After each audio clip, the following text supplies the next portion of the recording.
Hello दोस्तों, आज हमारे साथ जुड़े हैं कृष्णा जी, जो दिसंबर और जनवरी सीटेड अभ्यर्थियों का पूरा एकदम कैसे मौका मिले इस बहाली में, 94,000 शिक्षक बहाली में पूरा एकदम कर्मठ है, पूरा प्रयास जारी है इनके द्वारा।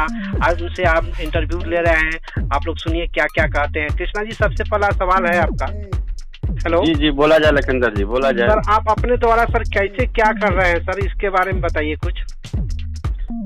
सर, हम आपको बता दें आपके चैनल के माध्यम से कि हम लोग काफी जो है कर्मठता के साथ आगे बढ़ रहे हैं। हमारी कोर टीम काफी सक्रिय है और ये बात साफ स्पष्ट हो गई है कि हमारी कोर टीम के दिमाग में ये बैठ चुका है कि जब पुनः जो है आवेदन लिया जा रहा है नया नोटिफिकेशन के साथ, नए रोस्टर के साथ, यानी कि इस 94,000 शिक्षक बहाली में आपको भी पता है कि कई बार जो है इस तरह से आवेदन लिए गए हैं। जी जी। और इसी बीच में जो है दिसंबर में उत्तीर्ण अभ्यर्थी थे और वे लोग जो है NIOS से जो है शिक्षक थे, जो केंद्र सरकार ने उनको जो है प्रशिक्षण दिया, तो वह आज 15-20 साल से जो है सेवारत हैं और ऐसे में उन लोगों की उम्र सीमा भी अब समाप्त हो रही है। जी जी। तो ये समझिए कि इस सब को लेकर के हम लोग काफी जो है आगे बढ़ रहे हैं। जब रोस्टर में परिवर्तन कर सकते हैं, नोटिफिकेशन में परिवर्तन कर सकते हैं, पुनः आवेदन कर सकते हैं, तो भाई आप कट ऑफ डेट में चेंज क्यों नहीं कर सकते? 3 बार सर आवेदन हो चुका है सर, 3 बार। वही मेरा कहना है कि आप जो है ये आर्टिकल 14 का पूर्णतः उल्लंघन कर रहे हैं और ये आपका जो है उल्लंघन है, चूंकि किसी के लिए पोर्टल खोलना फिर उसको बहाली कर देना। हमको तो लगता है कि बिहार सरकार खुद अपने पावर का इस्तेमाल नहीं कर रही है, सिर्फ जो है कोर्ट पर आश्रित है। कोर्ट जो है आम को इमली और इमली को आम कह दे, वह बिहार सरकार मानने को तैयार है। लेकिन अपना भी दिमाग बिहार सरकार को लगाना चाहिए, क्योंकि जब इलेक्शन का समय आता है तो कोर्ट नहीं उनको वोट देता है, आम आदमी वोट देता है। और जब आम आदमी वोट देता है और आम आदमी के पास आज जो है कोविड-19 को लेकर के इतना त्राहिमाम है, फिर ऊपर से जो है बेरोजगारी की समस्या, क्योंकि सरकार द्वारा जो वादा किया गया था कि हम इतने 19 लाख जो है अभ्यर्थियों को जो है रोजगार देंगे, ये सब कहाँ सपना जो है चला गया। तो ये सारी चीजों को लेकर के जो है हमारी कोर टीम काफी एक्टिव मोड में है और हम आपको बता दें आपके चैनल के माध्यम से जी कि अभी फिलहाल जो है हम लोग जो है पटना में लॉकडाउन की स्थिति जो बन रही है, 8 तारीख के बाद लॉकडाउन जो है शायद अब टूटने वाला भी है। इस पर भी कुछ संज्ञान जो है आ रहा है समाचार पत्रों में, इस तरह से कि अब लॉकडाउन नहीं बढ़ेगा। तो अगर लॉकडाउन नहीं बढ़ता है या बढ़ता है, अब हमें ये नहीं सोचना है कि लॉकडाउन बढ़ता है कि नहीं बढ़ता है, हम जो है आग में जल रहे हैं। बिल्कुल, बहुत बढ़िया। और ये तप रहे हैं और इस तपन को जो है हमसे बर्दाश्त नहीं हो रहा है। हम आप सभी को आपके चैनल के माध्यम से सभी अभ्यर्थियों को जो है जागृत कर रहे हैं, सभी लोग जग जाएं, सोए नहीं। क्योंकि हमारी कोर टीम, हम आपको बता दें कि 8 तारीख से लेकर के जो है 12-15 तारीख तक पटना में अपना जो है अड्डा जमाने जा रही है, अपना पैर गाड़ने जा रही है। और इसी बीच में हमारे कोर टीम के माननीय सदस्य गुड्डू जी ने जो है टीम से सलाह लेकर के 11 तारीख को जो है आंदोलन का भी जो है बिगुल फूंक चुके हैं। बिल्कुल बिल्कुल। तो हम आपको बता दें कि उनकी बातें सत्य हैं और ये होना भी चाहिए।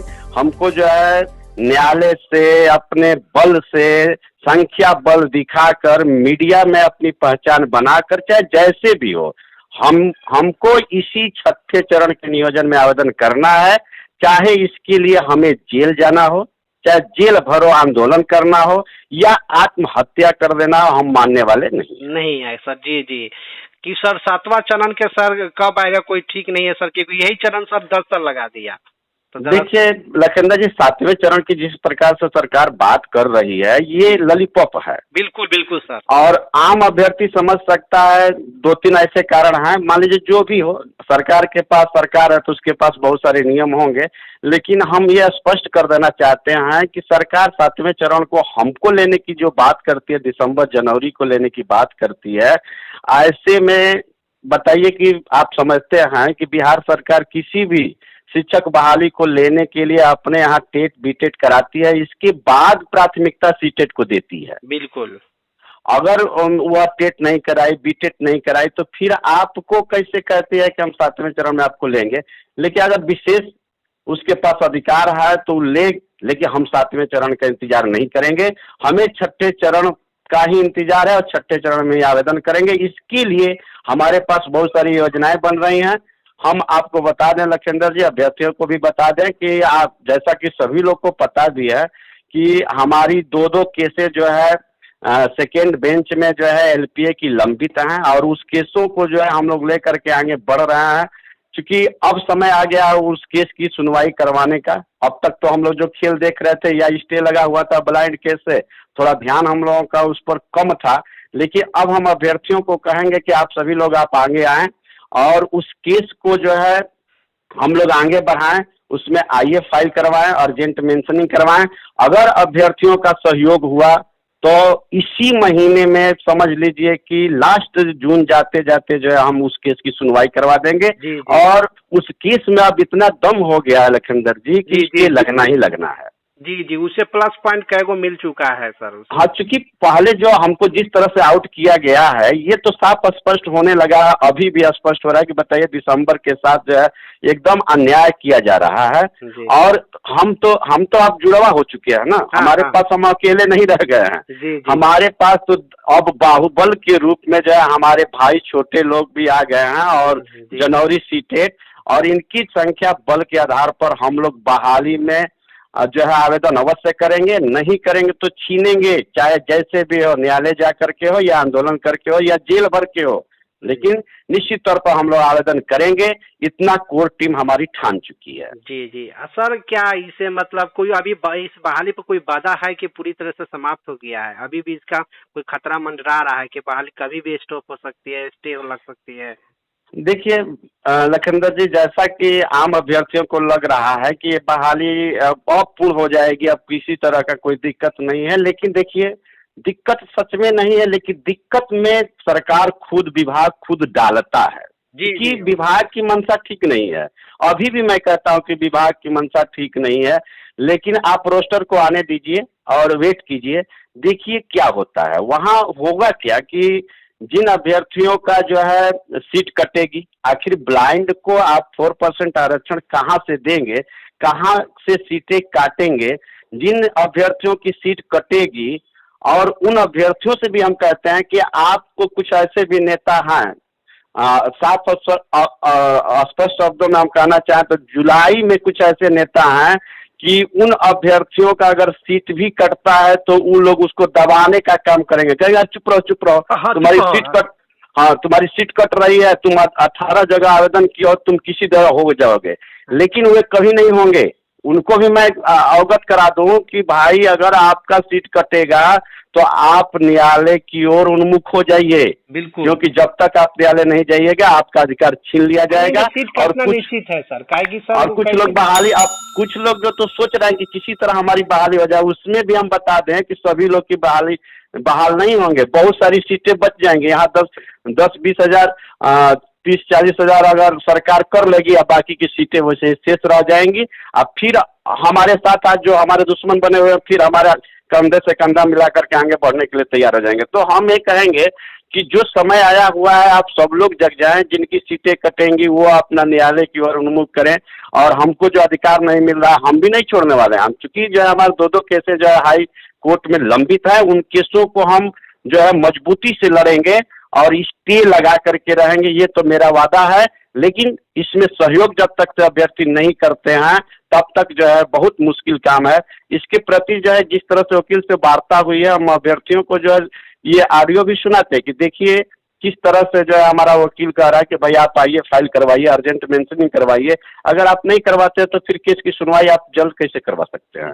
इसके लिए हम दिसंबर में जो अभ्यर्थी थे, चूंकि 2 केस हमारी है, 7721 केस जो थी उसमें जो है 328 पटिशनर थे और 300 पटिशनर में हमें मात्र जो है 20 से 22 अभ्यर्थियों ने सहयोग किया था और उस केस को अटेंड किया था। अब समझिए कि 300 अभ्यर्थी ऐसे हैं जो हमको सहयोग जो है एलपीए के केस में 1 रुपया से भी नहीं किए हैं।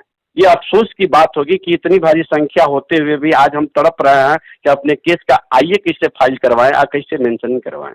दूसरी तरफ अगर हम देखें लखनदर जी तो 6767 केस में जो है हमारे पास 71 पटिशनर थे। 71 पटिशनर में जो है 3 पटिशनर जो है नीरज जी जो हैं उन्होंने 3 पटिशनर से लेकर के एलपीए का केस किया था। आज तक एलपीए का केस का कहीं आता पता है ही नहीं, क्यों कहाँ गई।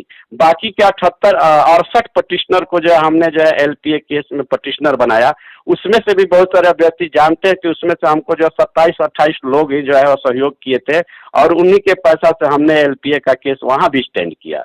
अभी वहां भी अभ्यर्थी 30-38 ऐसे अभ्यर्थी हैं जो आज तक हमको 1 रुपया भी एलपीए के नाम पर नहीं दिए हैं।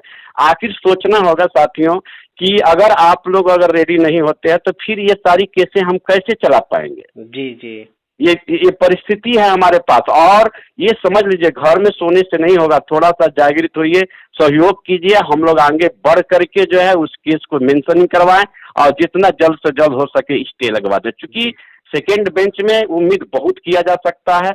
अब जो विशेष परिवर्तन जो हुए हैं उसको देख लीजिए। अब तो प्राथमिकता भी डीएलएड प्राथमिकता भी मिलना तय हो गया है। जी जी, अभी भी सर इस पर सर हम देखने को मिल रहा है सर 5-6 केस अभी भी पेंडिंग में है।